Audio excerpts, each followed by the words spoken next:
ఒక మంత్రాన్ని చెప్తాను, జాగ్రత్తగా గుర్తుపెట్టుకోండి.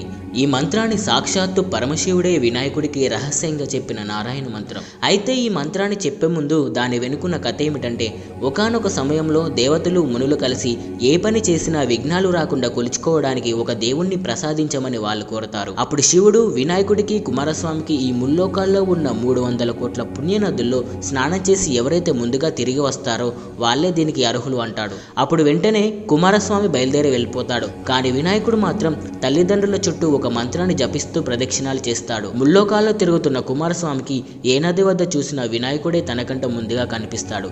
తన గర్వాన్ని అణుచుకొని అన్నగారి మహిమ తెలుసుకున్న కుమారస్వామి వినాయకుడిని విజేతన చేస్తాడు. ఆ మంత్రమే సకృన్ నారాయణే త్యుక్త్వాం పుమాన్ కల్పశతత్రయం గంగాది సర్వతీర్థేషు స్నాతో భవతి పుత్రగా.